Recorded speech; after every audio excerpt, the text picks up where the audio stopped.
नमस्कार दोस्तों, मैं दिव्यांश आप सभी का स्वागत करता हूं आपके अपने चैनल द एग्जाम्स अड्डा में। द एग्जाम्स अड्डा की एक नई मुहिम में मैं आप सभी का विशेष स्वागत करता हूं। इस मुहिम का टाइटल रहेगा टुडे इन हिस्ट्री। आज के दिन भारतीय इतिहास में क्या-क्या घटनाएं हुई। वैसे इतिहास की दृष्टि से देखें तो बहुत सारी घटनाएं हुई, परंतु यहाँ पे केवल हम उन सभी के बारे में चर्चा करेंगे जो आपके कॉम्पिटेटिव एग्जाम्स के में आए हैं या कॉम्पिटेटिव एग्जाम में आने की ज्यादा संभावनाएं रखते हैं। तो चलिए आज के सेशन को स्टार्ट करते हैं। आज है 19 अक्टूबर। तो सबसे पहले चर्चा करते हैं 19 अक्टूबर को इतिहास में कौन कौन सी घटना हुई। इतिहास में घटनाओं के बाद हम लोग चर्चा करेंगे कि आज का दिन किस लिए फेमस है। आज के दिन कोई इंटरनेशनल डे था, कोई नेशनल डे है, कोई वर्ल्ड वाइड डे है। कौन सा डे मनाया जाएगा उस बारे में भी चर्चा करेंगे, साथ में उस डे की थीम के बारे में भी। अगर आपको हमारा यह प्रयास पसंद आता है तो सेशन को लाइक करिएगा, दोस्तों के साथ शेयर करिएगा, अपने मन के विचारों को कमेंट करके बताइएगा। चैनल पर नए तो चैनल को सब्सक्राइब कर लीजिएगा, क्योंकि आपका एक सब्सक्रिप्शन हमारे लिए मोटिवेशन और आपका सिलेक्शन के प्रति एक नया कदम होता है। तो चलिए सिलेक्शन के प्रति नए कदम को आगे बढ़ाते हुए चर्चा करते हैं कि आज का दिन भारतीय इतिहास में किस लिए फेमस रहता है। सबसे पहले याद रखिएगा 1630 ईस्वी में बोस्टन में पहली बार आम अदालत आयोजित की जाती है। आम अदालत क्या मतलब क्या होता है? जनमानस की अदालत, लोक अदालत के बारे में सबसे पहले कब? 1630 ईस्वी में बोस्टन में। अच्छा, बोस्टन क्या है, 1630 क्या है? 1630 सन याद रखिएगा। बोस्टन से आपको याद होगा बोस्टन टी पार्टी घटना के बारे में याद आ जाएगा।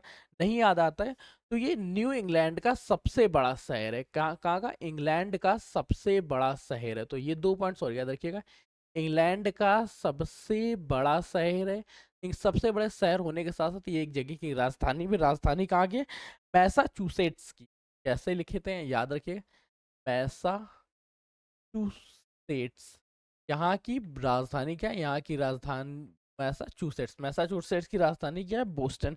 बोस्टन को एक और नाम से जाना जाता है, इसको द वॉकिंग सिटी के नाम से जानते हैं। क्या? The walking city. एक बार क्वेश्चन ये पूछा गया था, द वॉकिंग सिटी के नाम से, द वॉकिंग सिटी के नाम से निम्नलिखित में से कौन सा शहर फेमस है? तो याद रखिएगा बोस्टन को द वॉकिंग सिटी के नाम से जानते हैं। ये खुद मैसाचुसेट्स की राजधानी है।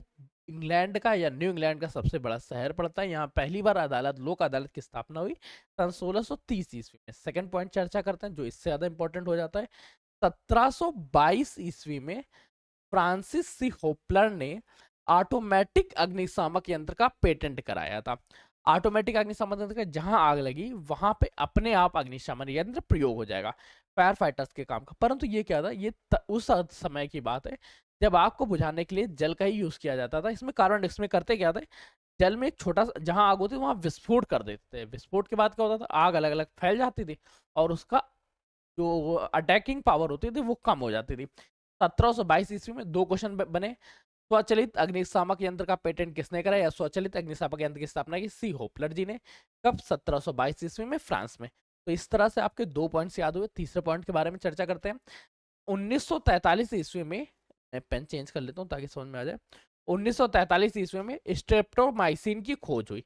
अब ये स्ट्रेप्टोमाइसिन की खोज किसने की? तो उनका नाम याद रखिएगा। इसका नया, इसकी खोज की थी रसायनज्ञ एम्ब्रोस ग्राप्से ने। किसने? एम्ब्रोस, नाम याद रखिए, एम्ब्रोस ग्राप्से। एम्ब्रोस ग्राप्से, ठीक है। इसी वजह से इन्हें नोबेल प्राइज भी प्राप्त होता है। अच्छा, ये स्ट्रेप्टोमाइसिन की खोज से क्या हुआ? स्ट्रेप्टोमाइसिन की खोज के फलस्वरूप ट्यूबरक्लोसिस हो गया, हैजा हो गया, टाइफाइड हो गया, इनके बुखार के प्रति, इनमें जो बुखार आता है उसके प्रति रोग प्रतिरोधक क्षमता बढ़ गई। किसकी? टीबी, टाइफाइड,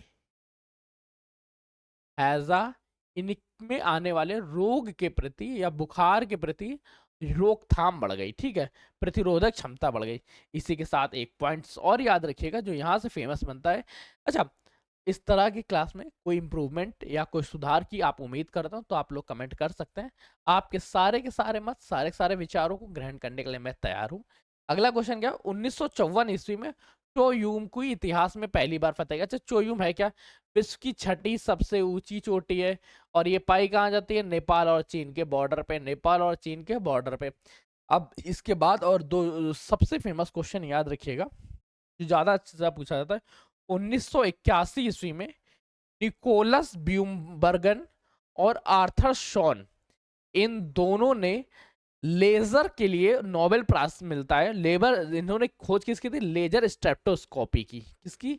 लेजर ठीक है, लेजर स्टेटोस्कोपी की, लेजर स्पेक्ट्रोस्कोप, मैं थोड़ा सा बोलने में प्रोनाउंसिएशन में देखा था ना, स्पेक्ट्रोस्कोपी स्कोपी की।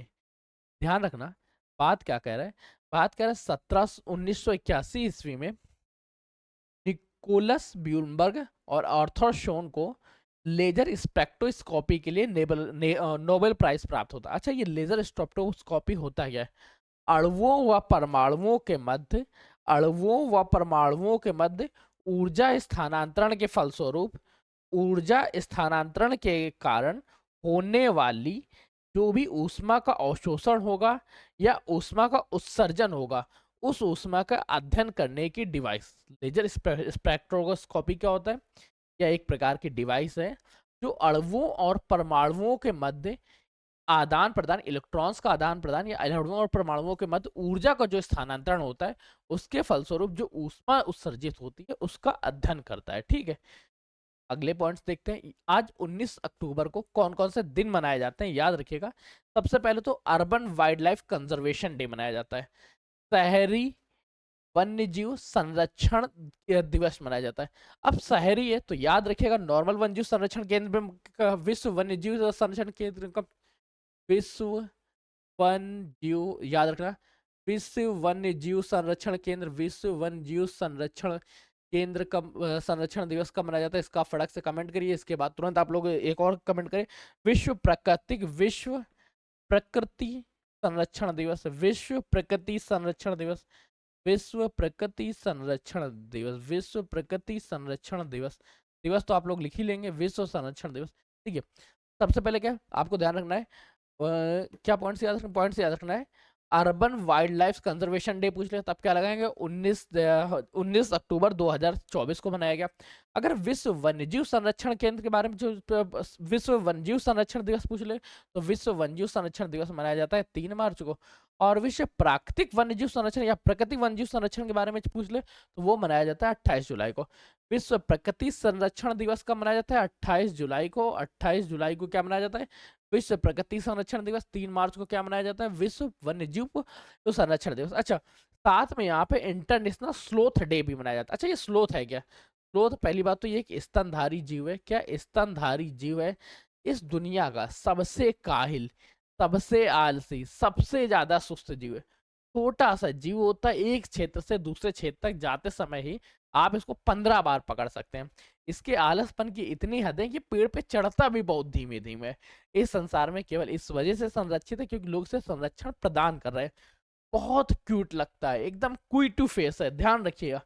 इतना प्यारा सा क्यूटी फेस है, शर्मीला, लाडला, चुस्त। क्या इंटरनेशनल पर क्वेश्चन इससे पूछा जाएगा, international sloth day, international sloth day कब मनाया जाता है या स्लोथ डे कब मनाया जाता है, अंतरराष्ट्रीय स्लोथ डे कब मनाया जाता है? याद रखिए 19 अक्टूबर को मनाया जाता है। 19 अक्टूबर को एक दिवस और मनाया जाता है, urban urban urban wild life conservation day. ठीक, तो ये पॉइंट्स याद हो गए। आज कौन कौन से इंपॉर्टेंट हिस्ट्री के दिवस रहे वो याद रखिएगा। इसके अलावा और किन किन पॉइंट्स को इसमें ऐड किया जाए आप लोग कमेंट करिएगा, आपके कमेंट के अकॉर्डिंग ऐड और सब्सट्रैक्ट किया जाएगा। आज के सेशन को यहीं तक रख रहे हैं, तब तक के लिए कीप स्टडी, कीप स्माइलिंग, पढ़ते रहिएगा, मुस्कुराते रहिए। पढ़ाई मुस्कुराहट एक साथ अच्छी लगती है, अकेले में दोनों ही अधूरे हैं। उम्मीद करता हूँ कि आपको हमारा सेशन पसंद आया हो। अगर कोई इंप्रूवमेंट की जरूरत लगती है तो आप कमेंट करिएगा, कोई समस्या है तो कमेंट करिएगा, या आप कोई सराहना देना चाहते हैं तो भी कमेंट कर सकते हैं। सेशन को लाइक करिएगा, दोस्तों के साथ शेयर करिएगा, अगर पसंद नहीं है तो डिसलाइक करिएगा। मैं कहूँगा डिसलाइक के बटन आप 2 बार दबाएं। तब तक के लिए कीप स्टडी, कीप स्माइलिंग। धन्यवाद दोस्तों।